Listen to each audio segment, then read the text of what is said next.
Yun! Nagsimula na nga ang anime adaptation ng hit series Sakamoto Days. Dahil dyan, ating din sisimulan ang The Order series.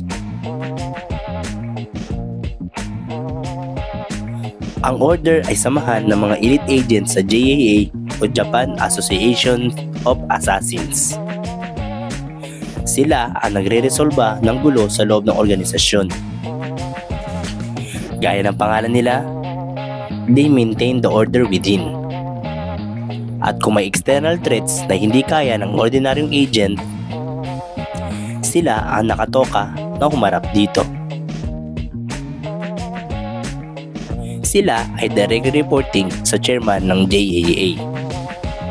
Pero ang mga utos ay binababa through IREA, ang communications officer ng ahensya. At masasabi mo na ang order ang galamay ng JAA higher-ups. Mostly, alumnus ng JCC o Japan Clear Creation ang mga miyembro nito. Ang JCC ay eskwelahan para sanayin ang mga JAA aspirants. Kaya tested and proven ng higher-ups ng organisasyon ang mga kakayahan ng miyembro ng The Order.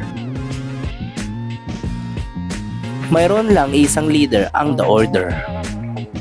Pero within its members, wala silang formal hierarchy.